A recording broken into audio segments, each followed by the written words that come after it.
Welcome to the week ahead reading for July 27th through August 2nd.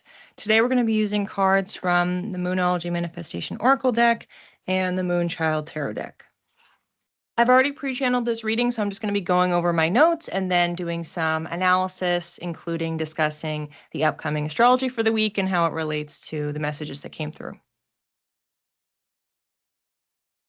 The first message that came in was that really our sentiment for the week, like our state as we are entering this Monday, is maintaining hope. And specifically, more than just a shred. It may feel like we have been holding on by our fingernails for a while, but we're mentally and emotionally turning a corner. We're being asked to trust in our intuition and therefore psychically with our spirit team to coach us. So the visual I have is that we're hanging by our fingernails and we're starting to swing our body like a pendulum to give us the momentum to then launch up and land with our feet on top of that ledge.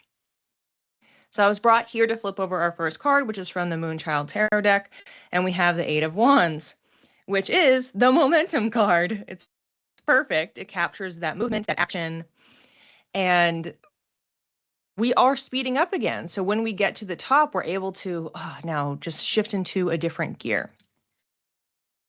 And the goal that we're looking to achieve is feeling safe and having our feet under ourselves. I was nudged to immediately go into the next card, and this one is from the Moonology Manifestation Oracle deck. Full Moon in Gemini, embrace the flow of life.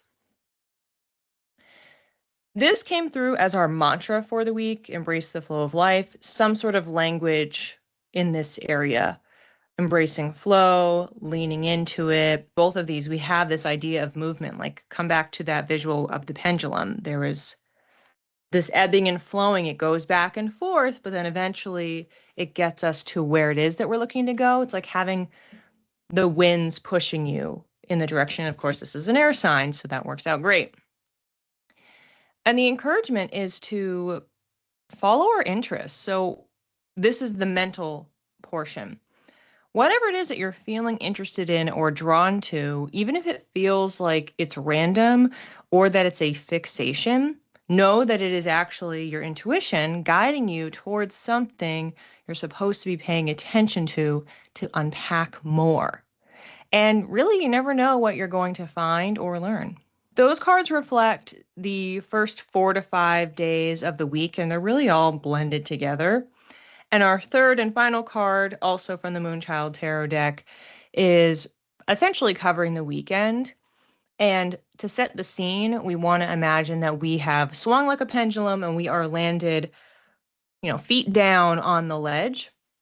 And we're having to adjust because we were just like freaking out and super hyper vigilant in survival mode for a long time. And so, yes, we are safe again, but you're still going to have to process and move through what you were just experiencing. So we're looking around, trying to get our bearings, and we will want to lean into some self-care tools to help with that reset and with the adjustment.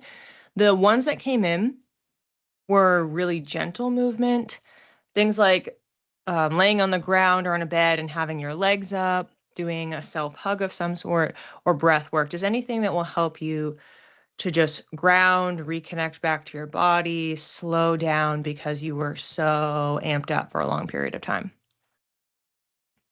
And of course, we got the perfect card for that, which was the Knight of Pentacles. So knights are all about action. Pentacles are the earth sign. So what we were just describing, we're taking action to connect with earth and stability. And I was nudged to read a passage from the guidebook, and it is as follows. They have seen and experienced more than most and live their life from a place of quiet, meditative wisdom. So that's what we're trying to embody. Remember, we are looking to embrace the flow of life, and flow doesn't mean here that we are stopping, we're continuing movement, but we are channeling and redirecting that energy, that flow, into these very specific supportive efforts that allow us to reset and flow, if you will, allow the flow of the high activation energy, the tension to be released out of our body. It's almost like thinking about Earth here, like the recycle symbol. We're having an exchange. Think about what you're doing when you're breathing. It's oxygen in, carbon dioxide out. That's the type of visual that we want to have. That's the flow. We're having the action of the exchange so that we can quiet our mind, because that's kind of a lot of what we're doing this week, is thinking about what is our mind doing regardless of the different actions that we are taking. And by the end, we're going to need to clear our mind out a little bit to sync back up with our body. And by the end of this week, we are coming back to ourselves and knowing that we can access our root and our center wherever and whenever we need it. And this does feel like a lesson for future weeks as well, so not just the next 7 days. For some quick analysis, we have the overall motif of movement. So we have this momentum card, we have flow, and then we have action coming from the knight. Also, something I noticed is in all of these cards, which is not true across the 2 different decks, in every single one, we have hands that are visible. So there's hands here on the figure, the 2 hands with the pair of people, and then this guy holding the flag with his hands out. So there's that visual, which specifically for Geminis are known for their hands. But when you have hands visible, it's a sense of personal action. We are doing something. We are, it's a tactile experience that we are engaging, we are experiencing, touching, feeling, holding, wielding. And so we do want to keep that in mind because this week is about us taking action for ourselves, on behalf of ourselves. And element-wise, we have Wands, which is fire, Gemini, which is air, and then Pentacles, which I mentioned, is earth. So we have a distribution. This is only 3 cards. The element, obviously, that we are missing here is water. But we do have some water slightly coming up at one point during this week when we're talking about the astrology. So let's get into the quick overview. We start off, really, we have like one big day, and everything else we're just talking about the lunations. Again, still an important backdrop to know what is happening energetically behind all of these lessons throughout the week. So we start off on Monday. The moon is already in Capricorn. That's Earth. This is seeking grounding, seeking stability. So no wonder we are swinging our pendulum, trying to get to something that's stable. We have a goal that's very Capricorn. We're trying to get to that landing. We don't want to be hanging there anymore. So perfect alignment from that standpoint. Then Tuesday evening Eastern time, around 10 p.m.-ish, we have the moon going into Aquarius, also Saturn ruled, also wanting structure, but wanting to do something new. So we had a way of being hanging by our fingernails. We don't want to do that anymore. We're trying to get to the next level. We're trying to elevate. So overall, the messaging aligns here. And then, of course, that Aquarius is an air sign, which is complementary because these are supposed to be kind of blending and overlapping with each other. So the signature should, in fact, be working with both, and they are. And that gets us to Wednesday, and Wednesday is the big day of the week. Wednesday, we have around 8 a.m. Eastern time, we have the Jupiter Cazimi. That is happening in a fire sign, Leo. And a Cazimi, which I have talked about more in the forecast, a Cazimi is when the sun and a planet are in the same spot. They are aligned in the same sign at the same degree point. This is a day for huge expansion and growth, which is what we've been trying to work on. Jupiter also captures wisdom and insights. I mentioned earlier at one point in the reading, we're trying to learn something this week. So this is going to give us some key wisdom. We're trying to go from one place to another, from one state to another, one reality to another. And that's going to help support that mission. Further, only a couple hours later, we have, still in Aquarius, still in our air sign activation, we have a full moon.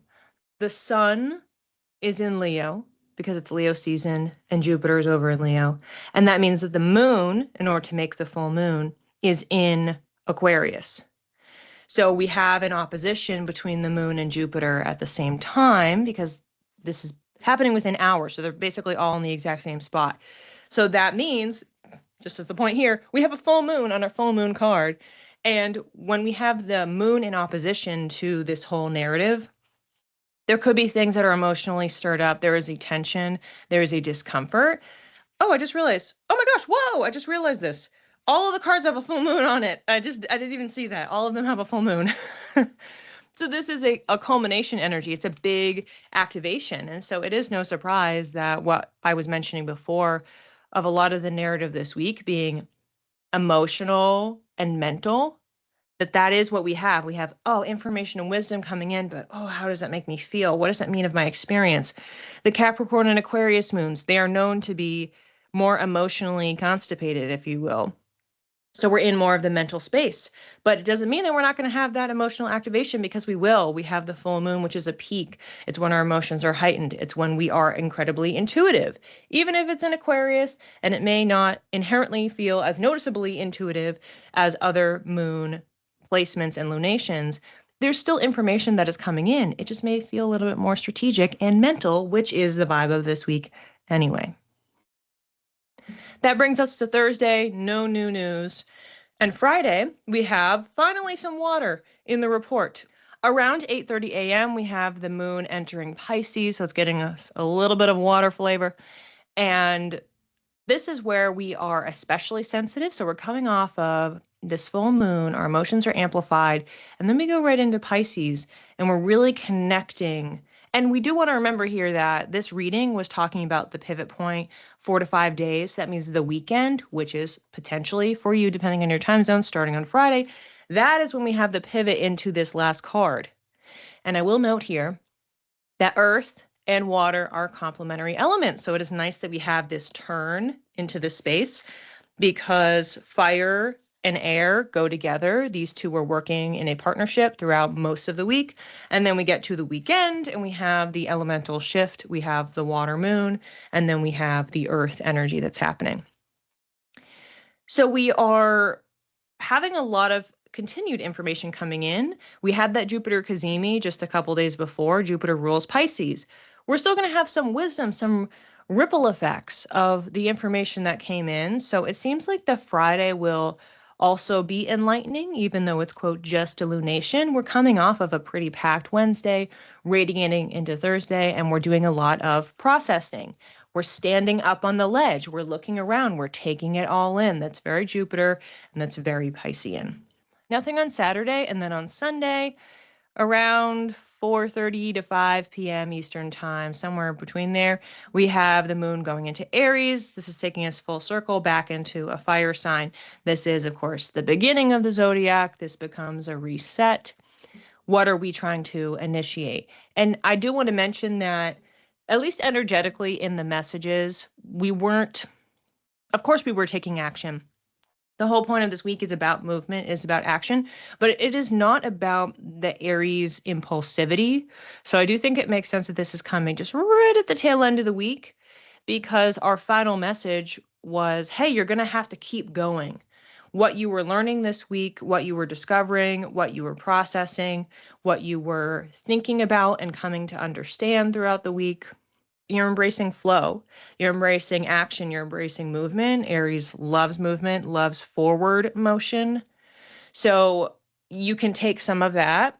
And if there's something that comes up that you wanted to take action on and you're feeling so called to right at the end of the week and going into Monday, you can, but it doesn't seem like it's broadly applicable to most people.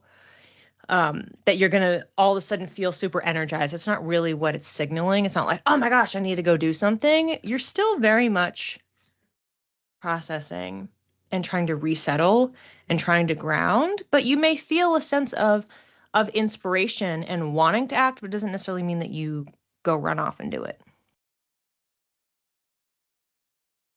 Looking ahead at my class schedule, on the 27th, I have my August 2026 Astro Weather Report. That's at 12:30 p.m. Eastern Time.